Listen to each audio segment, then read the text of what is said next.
This is the After Party, live with Kim McAllister. Pick a couch, grab a drink, and settle into the conversation.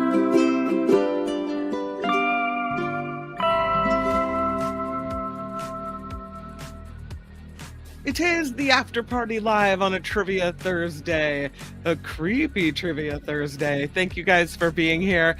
Thanks for putting up with the lack of an engineer on the Mark Thompson show today, but it's all right.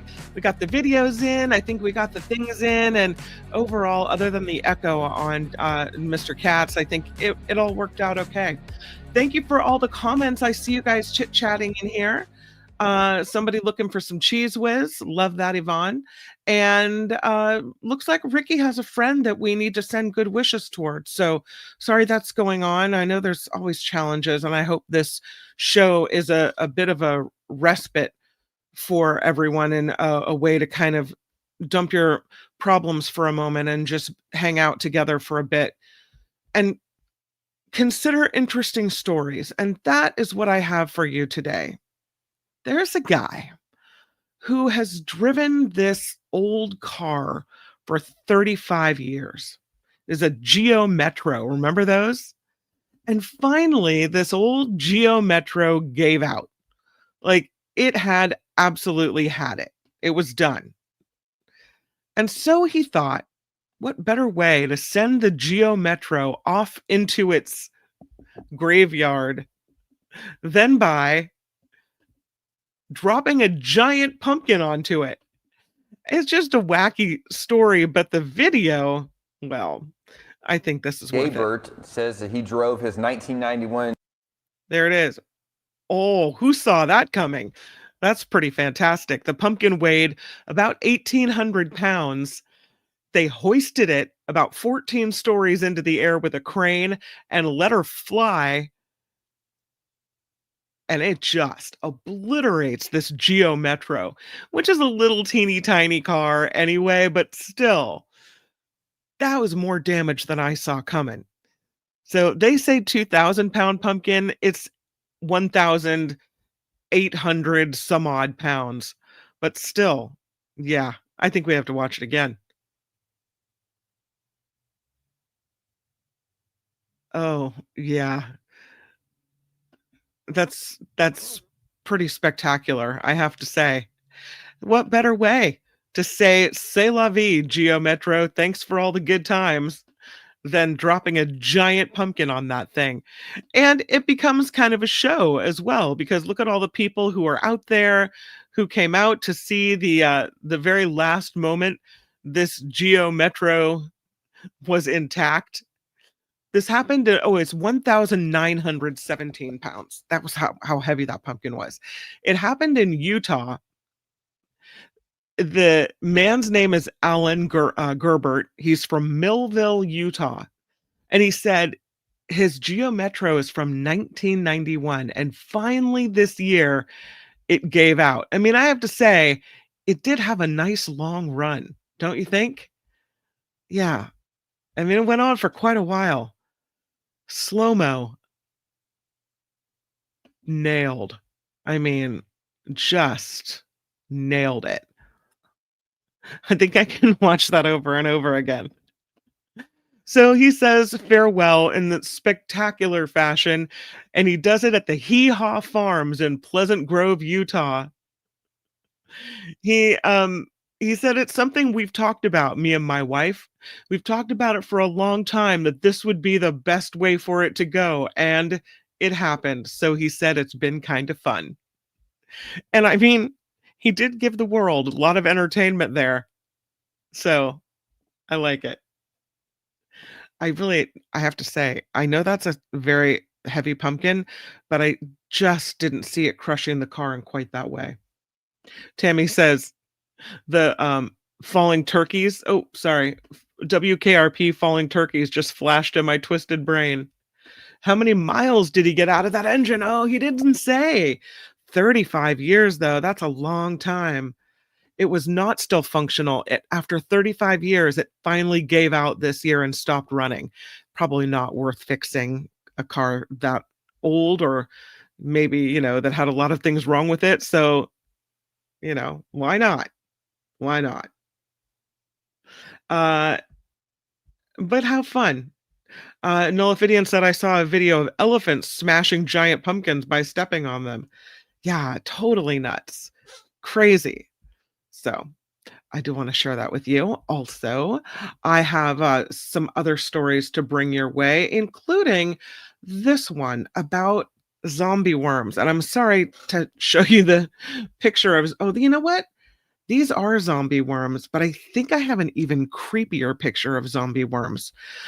I'll figure it out while I tell you about the zombie worms. These zombie worms, they eat bones of whales, dead whales. And they were first discovered in 2002. They're about 1 to 3 inches long, and they're considered an ecosystem engineer species. And they're weird, these zombie worms. They don't have a mouth or an anus or a digestive tract. They bore their roots into bones from larger marine mammals like whales, and they secrete this acid from their skin that then dissolves the bone. And once the bone is dissolved, the fat and the protein trapped inside is released, and that is when the symbiotic bacteria living on the worm's bodies digest the fat and the protein. We don't know how the actual worm gets the nutrients from the bacteria, whether they digest it or the parasite transfers something to the worm. We don't know. But researchers were studying humpback whale bones off the coast of British Columbia. The researchers from the universities of Victoria and Oceans Network Canada, the staff of the Oceans Network Canada. And they didn't find any evidence of this crucial worm. Where is it? Where's the zombie worm? They had 10 years of observations with high resolution cameras, and they didn't pick up one single zombie worm colonization of any of the whale bones there. They say it's called a negative result, and it indicates something is very wrong. They said it's a remarkable observation in a long-term experiment. There were, though, low concentrations of oxygen present at that observation site, so maybe that had something to do with it. The whale bones were put about 3,000 feet below the surface in the Pacific in Barkley Canyon. It's a naturally occurring low oxygen zone on one of the migration routes for humpback and gray whales that usually travel between Hawaii and Alaska. And the whales that pass away from natural causes, or perhaps were injured with a ship strike, or were caught up in fishing gear, what have you, along that migration route often sink to the bottom. And most of the time, it creates this feeding bonanza. They call it whale falls, and it supports the scavengers of the sea. But the researchers say the absence of zombie worms on these bones suggests that while the expanding oxygen minimum zones in the Northeast Pacific and elsewhere might be disturbing these ecosystems more broadly, they still need to check the data on the whale fall research near the sites, because they think that zombie worms may be affected elsewhere in this as well. If this bone devouring zombie worm isn't able to perform its role, other species may not be able to colonize on the whale remains and then use the critical nutrients in the whale carcass. So it's this kind of cascading effect, a stepping stone habitat, they call it, for worms and other species that specialize in whale bones. So we could be talking, they say, about a species loss. And the connectivity, the island habitats won't be connected anymore. And then the researchers say, if that happens, you start losing a diversity of these worm species across regional scales. They also found another ecosystem engineer appears affected by low oxygen stress as well. It's a bivalve that burrows into wood that sinks and helps it decompose as well. They did see it on some of the wood samples that they put in this area, but they were colonizing at much lower rates than in oceans with more oxygen. And it looks like it's a result of ocean warming.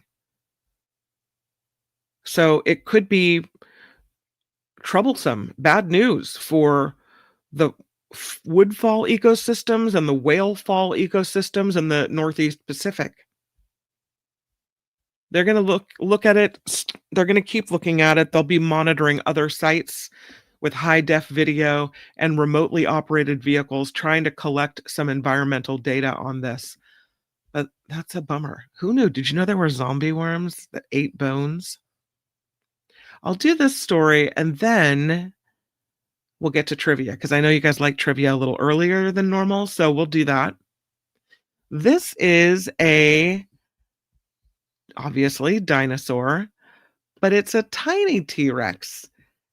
And scientists think it's a new species. It's called the Nanotyrannus. And apparently it settles this long time debate among paleontologists who had been for decades arguing about the size, whether or not certain fossils found in Montana belong to a young Tyrannosaurus rex or a completely smaller species. Researchers at North Carolina State University and Ohio University now say the debate is over. The answer is in. Tyrannosaurus rex did, in fact, have a diminutive relative in North America. Nanotyrannus lancensis was comparatively small. A new study published in the journal Nature today says they were still fearsome, though. The T-Rex is, of course, called the Tyrant King, the Tyrannosaurus Rex, because it was huge. Easily, it could grow over 42 feet long and weigh more than 9 tons. And even young Tyrannosaurus Rexes could weigh as many as 4,000 pounds. And so that's why it was a little confusing when this skull was found in 1946 in Montana. They thought it was, for a moment, an entirely separate tyrannosaur. And they got some pushback from researchers who said, no. It's just a baby T-Rex. But if a Nanotyrannus was its own species, then would that end the reign of the T-Rex as the only widely accepted tyrannosaur roaming North America during that time frame? Apparently, this is a hot button issue. If you're a paleontologist, you know all about this.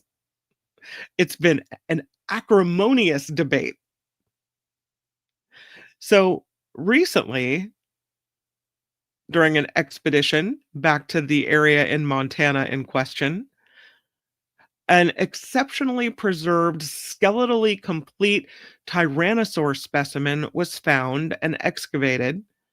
And upon closer examination of this remains that were at least 67 million years old, the study's authors concluded that, yes, it's a different species.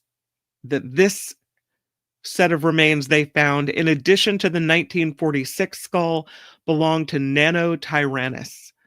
And one of the reasons they know this is because of the new specimen's age.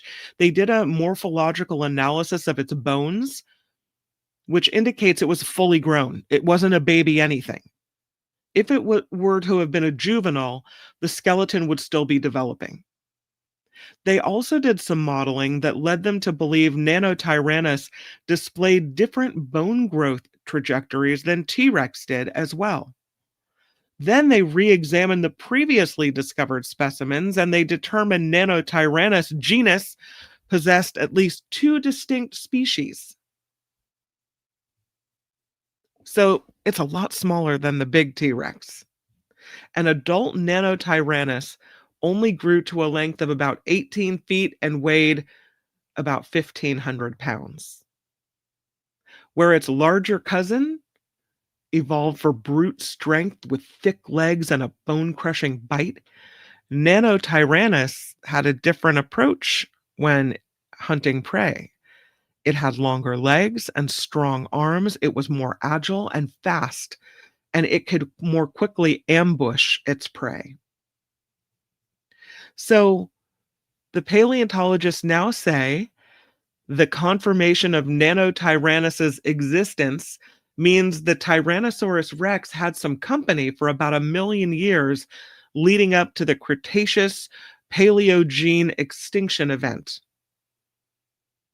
The results undermine a nearly uniform consensus among theropod specialists and rectify a significant taxonomic error underpinning decades of research.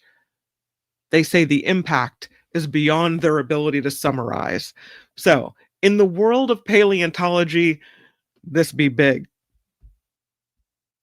Let's get to the trivia. I want to get to the trivia. It is Trivia Thursday, and as such, we have a little picture for Trivia Thursday. I have some creepy trivia for you today.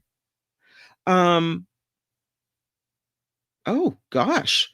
Yvonne said somebody was threatening at the bank. Yikes, that's horrible. All right, I'm in the chat. Are you guys ready to play? Let's do it. This is Trivia Thursday, after party style. And we have some spooky questions all about Halloween and some about ghosts. So, the first question, we'll start easy and we'll maybe go a little difficult. What is the term for a ghost that makes noises, throws things, and touches people? What is the term for a ghost that makes noises, touches things, touches people, and throws things? Mhm. You guys got it, and you got it fast. Ren says that's a poltergeist, and Ren is correct. William has it. Myra has it. Eileen has it. Nullifidian has it. Naughty, says Blue Spark. John Slade has it. So does John Watson. Tesla. Mama has it. And so does Sandy and Teacher Lori and Donna Holm and SJ. You guys are all over it. All right. Moving forward. What might you call a spooky speck of light that shows up on a photograph? What might you call a spooky speck of light that shows up on a photograph? John Slade knew it so fast. It is an orb. SJ Lola says our house has a poltergeist. Does it touch you? Does it throw stuff? Wes has orb. Zero Sum has orb. So does Sandy. I'm surprised you guys knew that one. Well done. Orb indeed. Who else has orb? SJ Lola has orb. So does Nancy and Tesla and Tammy. Artifact sounds pretty good. The answer's orb, but I think artifact works too. The next question. Which British queen is said to haunt the Tower of London, Windsor Castle, Hampton Court, Blicking Hall, and Hever Castle? Which British queen is said to haunt the Tower of London, Windsor Castle, Hampton Court, Blicking Hall, and Hever Castle? I'm seeing some people have it. It is Anne Boleyn. Sandy has it. Karen has it. Ren has it. The one that lost her head is accurate. Mindy, yes. Eileen says Anne Boleyn. So does Katie and SJ. Anne from the dinner. The dinner. That's a busy ghost. Anne B says Tammy. That is correct. Excellent. Next question. In which paranormal movie does the young protagonist announce, I see dead people? In which paranormal movie does the young protagonist announce that he can see dead people? Hmm. It's called, I'm seeing it. Cameo says Sixth. I know what he means. The Sixth Sense is correct. Cameo has it. Sandy has it. John has it. Karen has it. So does John Watson and Jim Shields and Yvonne and Ren and William and Donna. Mama has it. Yvonne, teacher, Rhonda. Looks like you guys all got that one. Well done. The next question. This is because of where we live, you guys are going to get this, but people from other states, not so much. Give it a minute. If you happen to live in the Bay Area, give it a minute before you answer. See if anybody else knows this that's out of state. What is the name of the notorious house in San Jose, which had the first owner had built with trapdoors, drops, and staircases to nowhere to confuse the spirits that he felt haunted the land? It is called the... You guys have it. It is the Winchester Mystery House. William has it. Cameo has it. Phineas has it. So does Ren and Tesla and Jim and Karen and Gordon and Chris. Chris Holm has it. Nolaphidian and Wes. SJ. Winchester Mystery House. Have you ever been?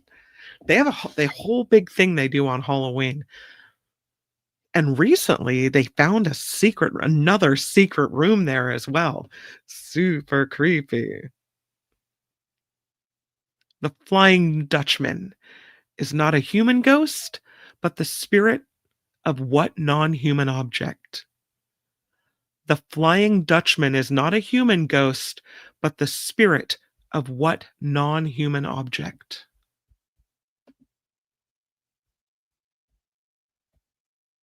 You guys got it. I would not have. Cameo says that's a ship. The spirit of a ship. That's correct. Wes has it. And Chris has it. And William has it. And so does Donna and Finn and Nolaphidian and teacher Lori. Myra says boat. Good as good as ship for me. Excellent. Gordon, Tesla, JT, Rhonda, John, Slade and Watson, respectively. Karen, Mindy, and Tammy. You guys all got it. Okay. Everybody knew it but me. Well done. What is the term for the fear of ghosts? I'll give you some possibilities. Is it phantom phobia? Is it phasmophobia? Is it phantalmophobia? Is it spectrophobia? Phantom phobia, phasmophobia, phantalmophobia, spectrophobia. What is the term for fear of ghosts? Spooky. You guys got it right. It is called phasmophobia, ghostophobia, booaphobia. Ren has it right. It's phasmophobia. So does Sandy. I'm afraid of no ghosts. Jim says phasmophobia. And so does Nolaphidian. And Phasma says SJ Tesla, or just Tesla. Phasma, SJ Lola. Yeah. Who's afraid of the big bad ghost? Next question. Which of the following, which Shakespeare play, I should say, which of the Shakespeare plays mentioned here does not feature a ghost? Hamlet, Cymbeline, Julius Caesar, or The Winter's Tale? Which of the following Shakespeare plays does not feature a ghost? Is it Hamlet, Cymbeline, Julius Caesar, or The Winter's Tale?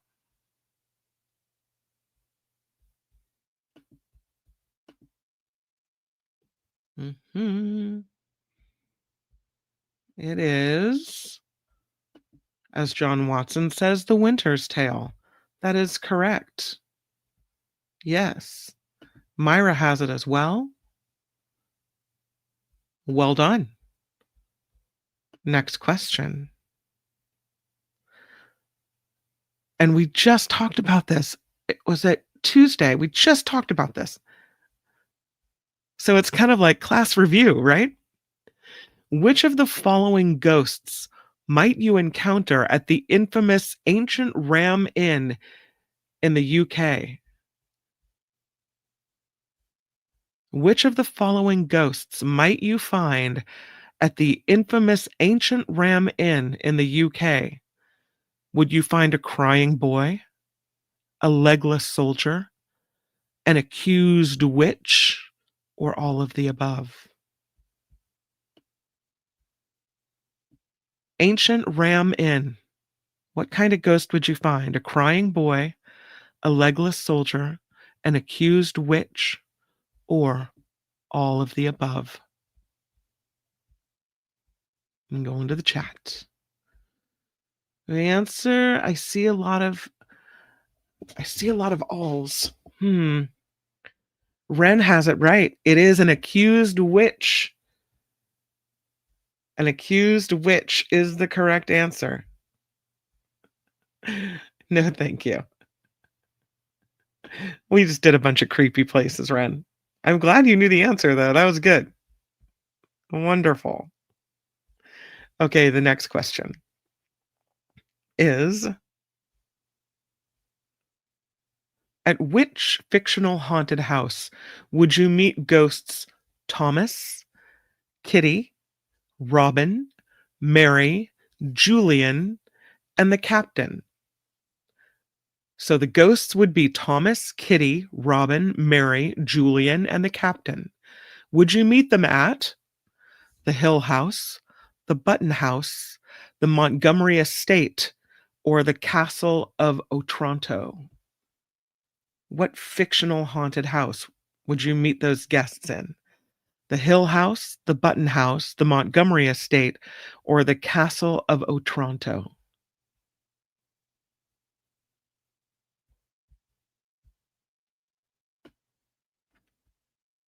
See if anybody gets the reference.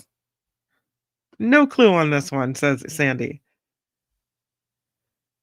It is. I don't see any. This must be a hard one. That's got to be a castle. Castle of Otranto, possibly. Never heard of any of those. The answer is the Button House. It's from the BBC's Ghosts. It's apparently a filming location in the UK, a large country house in Surrey, England. The Button House Hotel, a mansion that a couple inherits from a great step aunt, haunted by various ghosts who have died in the house. Button House. So it's a show. I think it's the show Ghosts.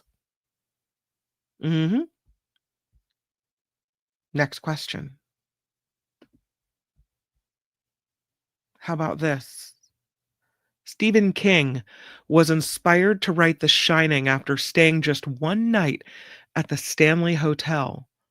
But what did he see in his dream that gave him the idea for the novel? Stephen King was inspired to write The Shining after staying one night at the Stanley Hotel. But what did he see in his dream that gave him the idea for this novel? I'll give you some answers. Was it a set of spooky twins? Was it a madman pounding on a door? Was it his son being accosted by a ghostly bartender? Or was it his son being chased by a floating fire hose? What did Stephen King dream about at the Stanley Hotel that inspired him to write The Shining? A set of spooky twins? A madman pounding on the door? His son being accosted by a ghostly bartender? Or his son being chased by a floating fire hose?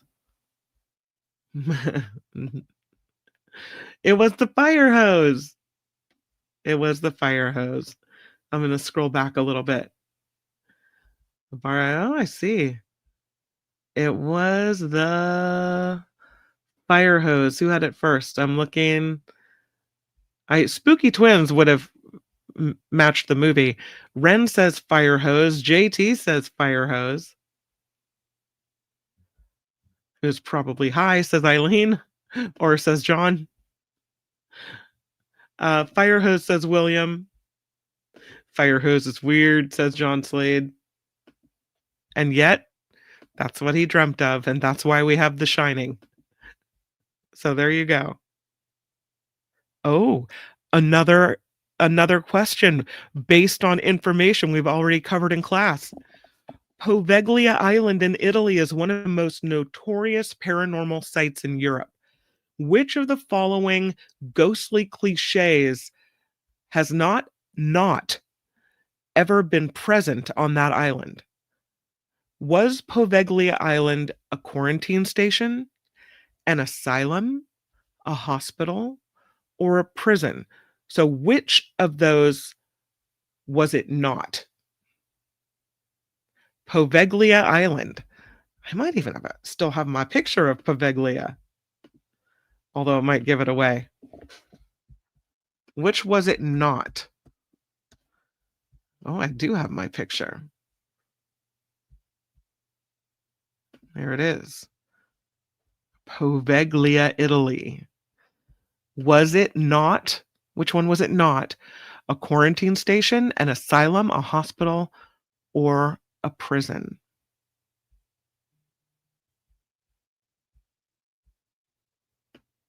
Let's see what you guys have. It was not a... Going back to the comments. It was not a prison. Tesla has it right. It was never a prison. It was never a prison, says Donna. Correct. Nancy, not a prison. Tammy says, I should have taken notes. Who knew? Who knew that we would revisit the material?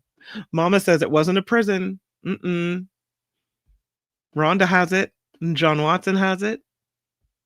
Phineas was absent that day. Tammy has it. Well done. Phineas had it right too. Okay. Everybody gets the credit they deserve. Poveglia Island. That's a creepy ass place. Back to our normally scheduled Trivia Thursday. What kind of spooky apparition chilled TV viewers of the coronation of King Charles III as it appeared to walk past the doors of Westminster Abbey? What spooky apparition chilled TV viewers of the coronation of King Charles III as it appeared to walk past the doors of Westminster Abbey? I did not know this.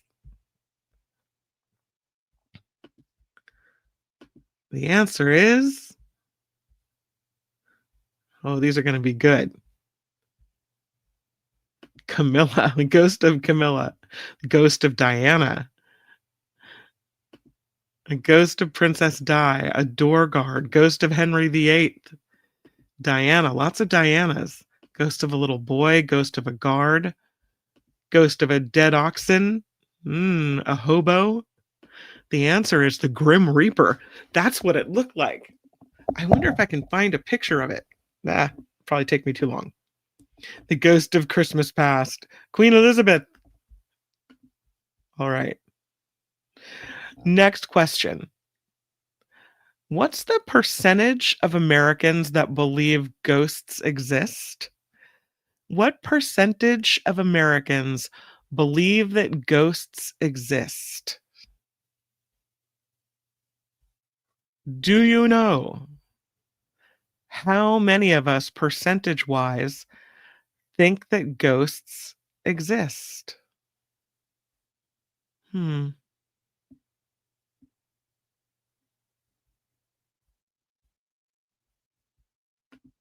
Going in.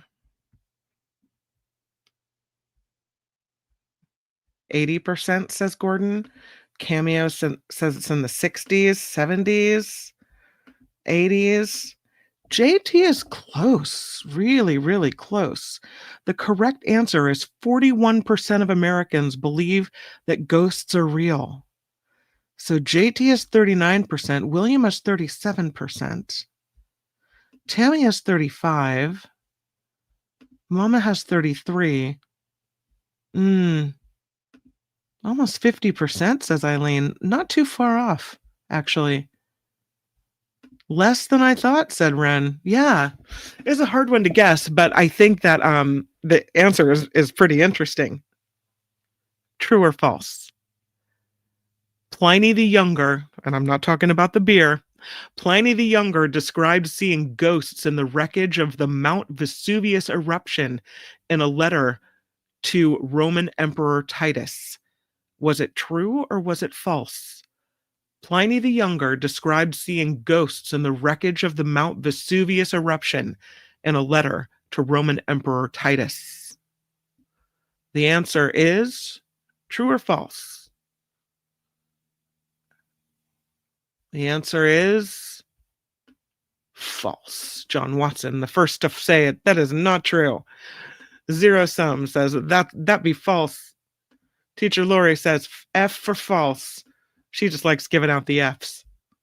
That is false. Okay, the next true or false question. There is no general consensus as to what time the witching hour is. There is no general consensus as to what time the witching hour is. I would have gotten this one wrong. The answer is true. There is no general consensus as to what time the witching hour is. And so, Zero Sum said, that's true. So did Ren and Nancy and Sandy. I thought it was midnight. I thought midnight was the witching hour. Who knew, Cameo? Apparently not. Apparently everyone thinks it's different. Gordon says true. That's right. Nullifidian has it. I know, Myra. I'm telling you. SJ says it's true. Rev P is a little freaked out. Mama says it's 3 a.m. Oh, dark 30. John Slade thought it was 3 a.m. Apparently, there is no general consensus, as we see here in the chat.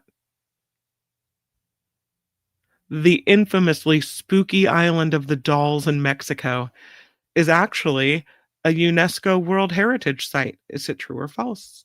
The infamously spooky island of the dolls in Mexico is actually a UNESCO World Heritage Site.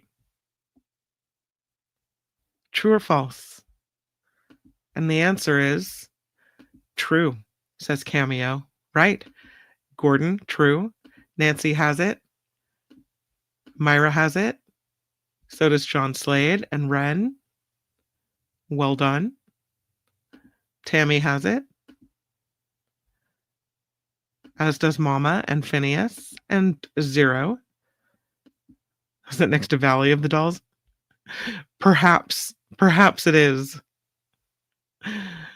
How many ghosts visited Scrooge in Charles Dickens' A Christmas Carol? How many ghosts visited Scrooge in Charles Dickens' A Christmas Carol? I got this wrong. See if you guys do better than me. Yeah. See, this is what I said. Blue Spark and Cameo. I said 3.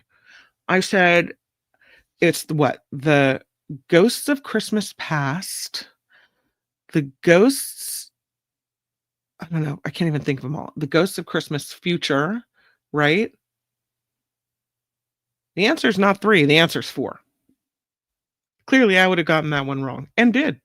John Slade knew it was 4. So did Nola Phidian. So did Ren. So did John. So did Mama. So did Myra. Rev P was all over it. Teacher Lori was on it. Katie had it. SJ had it. Chris Holm had it. So did Karen. And Karen Cooper. Marley. Oh, yeah. Ghost of Marley. First one was Marley. Okay. Yeah, it's 4. Marley, past, present, and future. Thank you, Karen. Yes. You guys are awesome. Good question, though, right? Makes you think. You have to go back to all the times you've seen the movie. Okay, count or read the book. Next question. This is for the real ghost believers among us. What kind of ghost manifests as a swirling vortex and cold spot and frequently appears as a spiral of light in photographs? What kind of ghost manifests as a swirling vortex and a cold spot and frequently appears as a spiral of light in photographs? It is what kind of ghost?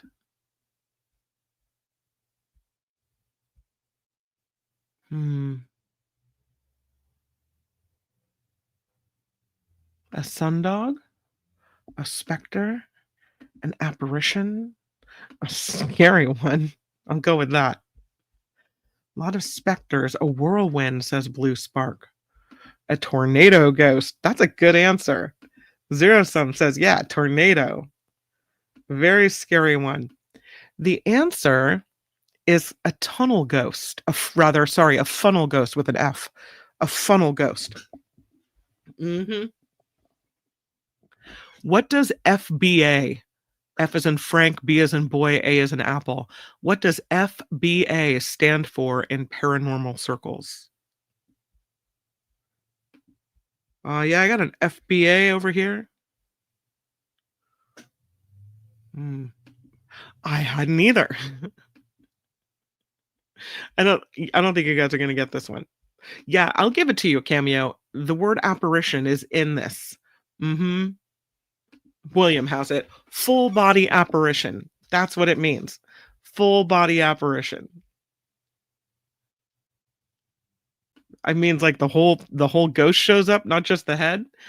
Karen says full body apparition. Rev says effing big apparition. F beyond all. Freaky big apparition. Yeah. Well done. I like your answers better than the real answers, I think. Which state would you travel to if you wanted to investigate the Eastern State Penitentiary? It is one of America's most notoriously haunted prisons. What state would you travel to if you wanted to investigate the Eastern State Penitentiary, one of the United States' most notorious haunted prisons? It's in what state? What's the state?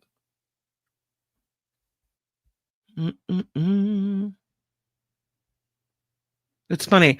They ask for the state and they give me the city. So the state is actually, going back, Pennsylvania. It is in Philadelphia. As a matter of fact, Pennsylvania is correct.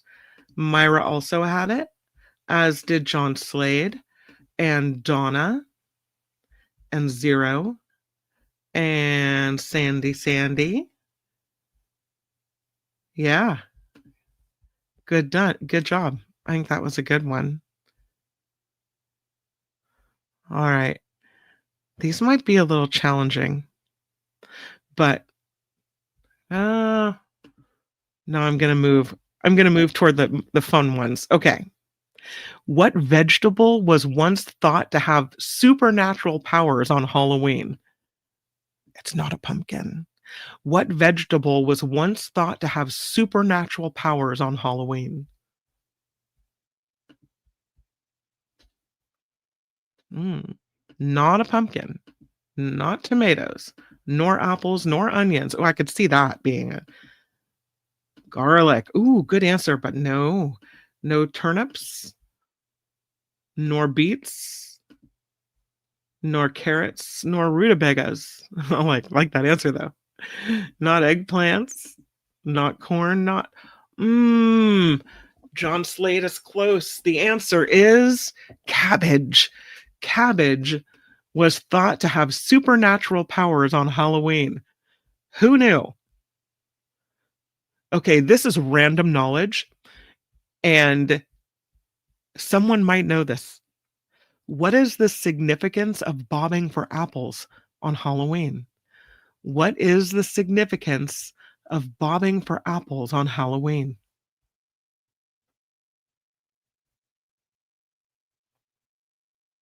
Hmm.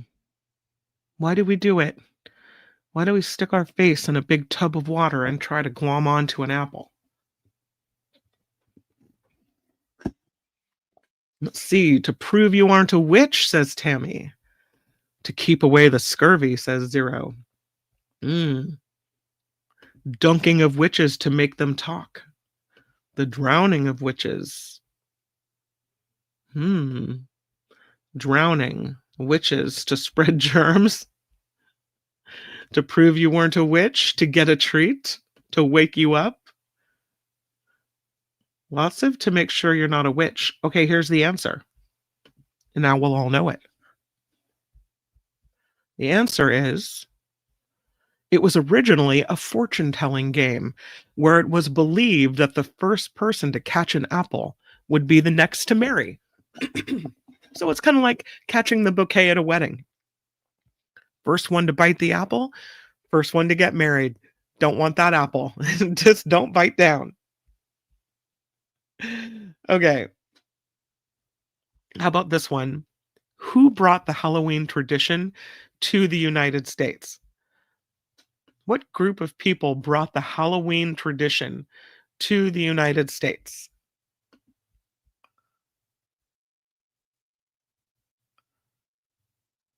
I know. So we learned a little on trivia today together too, right? It was the pardon my clearing my throat. Eileen has it. It was the Irish.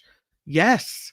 The Irish brought the Halloween tradition to the United States during the potato famine in the mid 1800s. Interesting. I thought it had been around for longer. So Eileen says Irish, and Eileen is correct, as is Mama, as is Myra, and vampires. That's a good one. The Celts, no, slash Irish. Yeah, sure. Right? The witches brought it. Rev P says, yeah, it was the Irish. So does Donna. So does William. Muriel. Hi, Muriel. Says Irish, yes. Yep. Shall we do a couple more? Wrap it up? Who knows this one? Which Roman goddess is thought to be honored on Halloween? See, I thought it was pagan tradition. Where do the Romans come into it? Which Roman goddess is thought to be honored on Halloween? I've never even heard of this Roman goddess.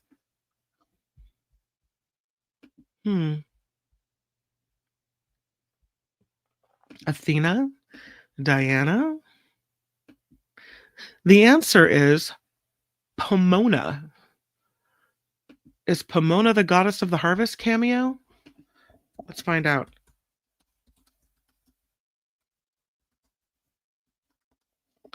Hmm. Pomona is a goddess of fruitful abundance and plenty in the ancient Roman religion and myth.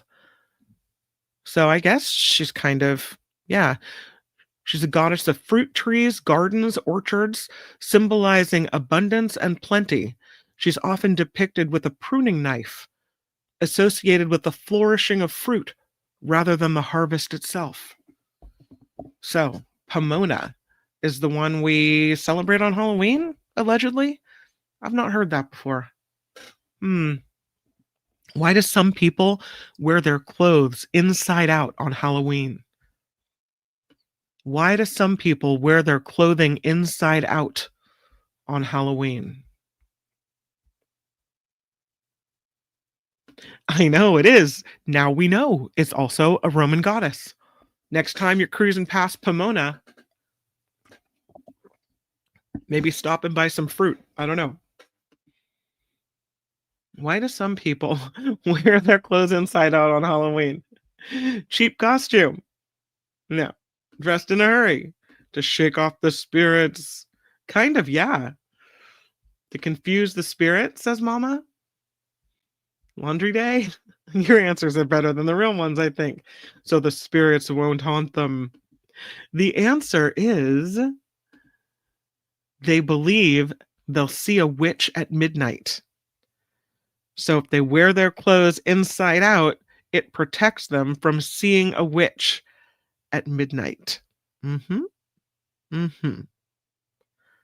Why was Halloween nearly canceled as a holiday in the 1930s in America? Why was Halloween nearly canceled as a holiday in the 1930s? Sandy says, I'd love to see a witch at midnight. They were depressed. If I want to see a witch, I'll look in the mirror. Oh, I have a sign that says, what does my sign say? My mom put it up. A witch and her little monsters live here, or something like that.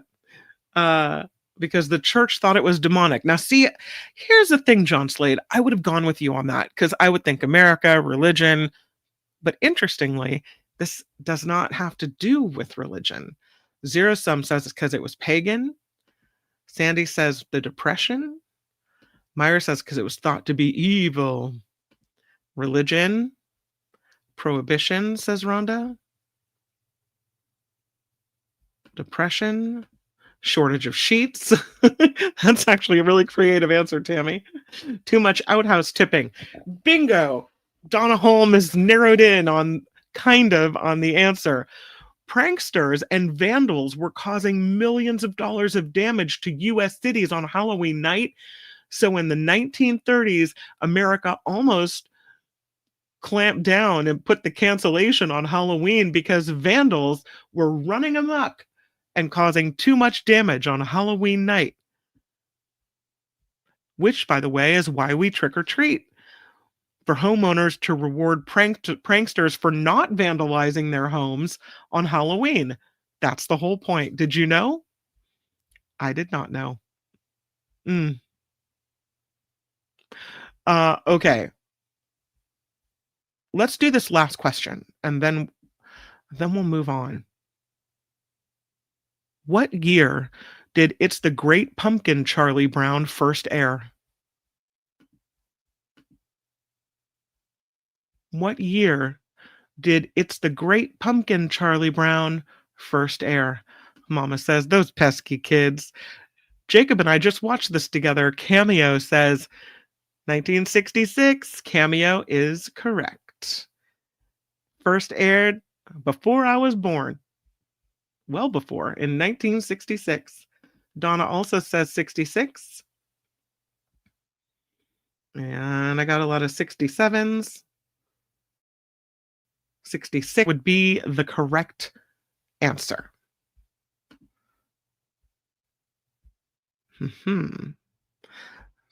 Maybe we'll do this. Oh, I don't know. I'll save it for next year.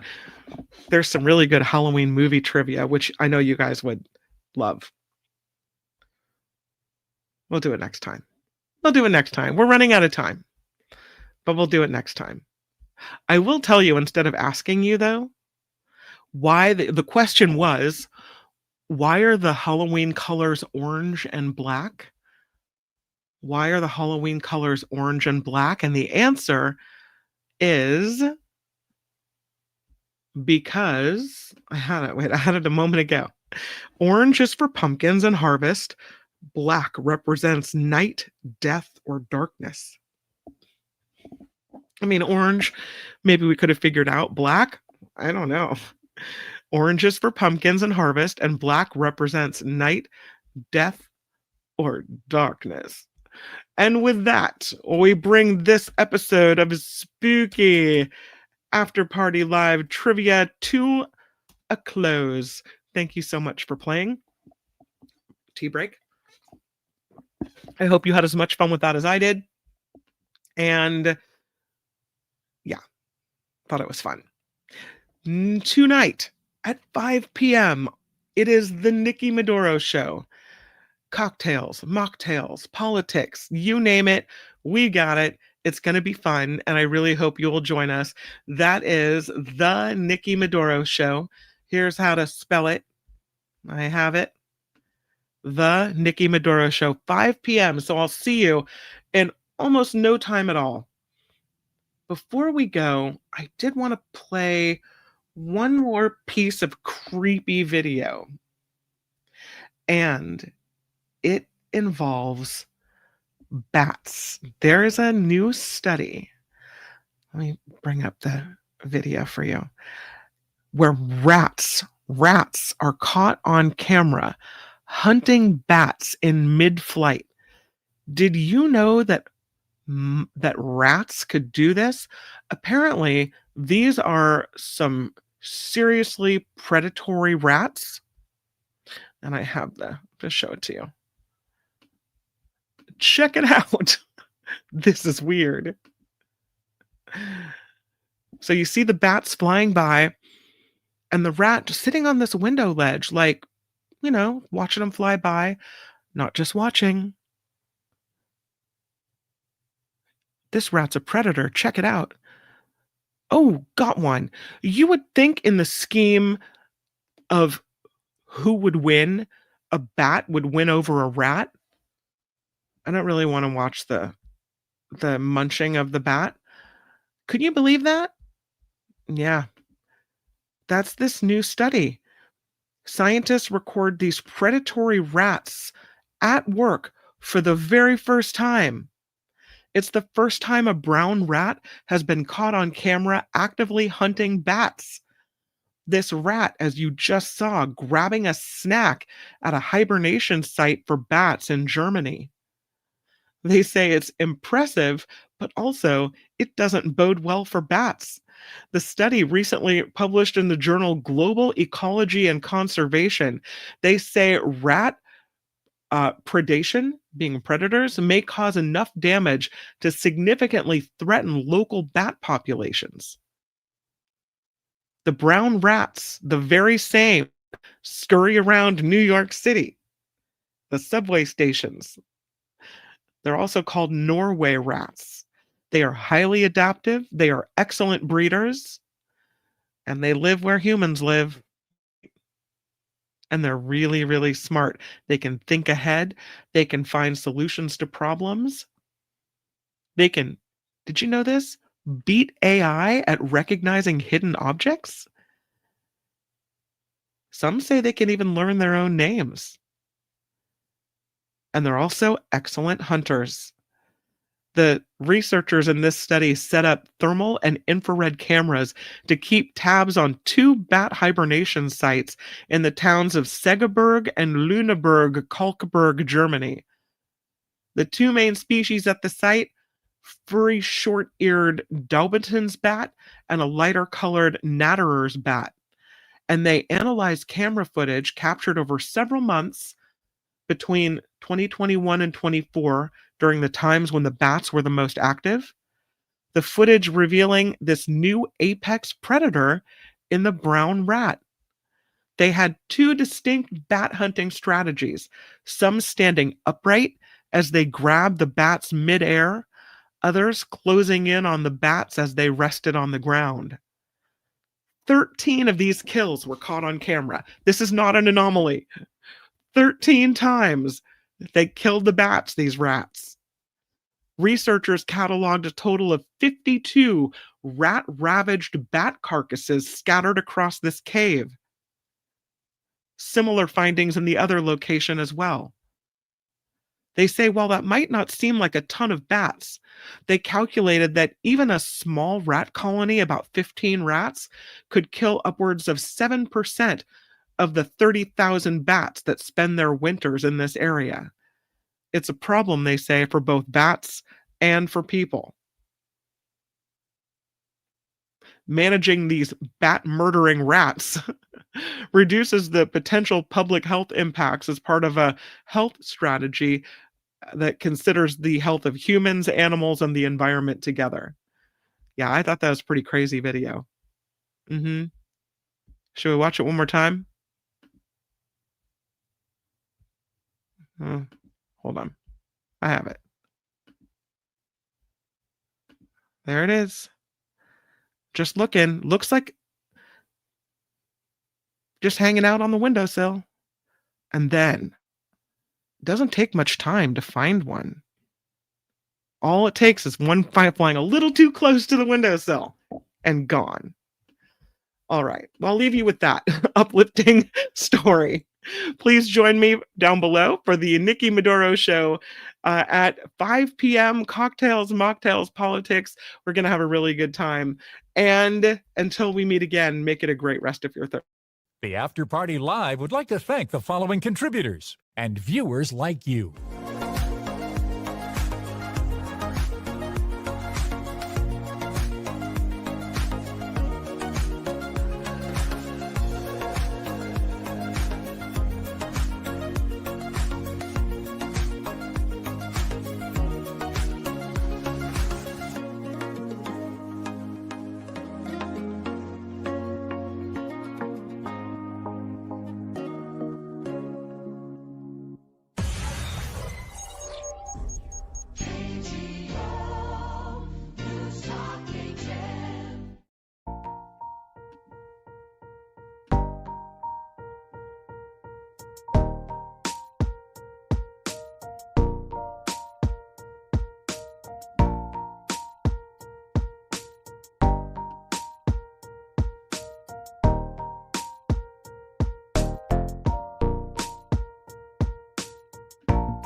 I'm thinking no.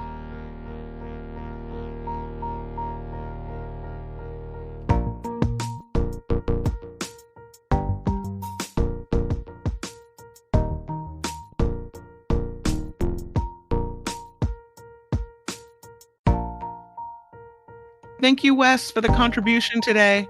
Thank you to Joyce M. and Janet W. and Donald S. and Wes twice. for contributing to the show PayPal. Really appreciate you guys. Super awesome.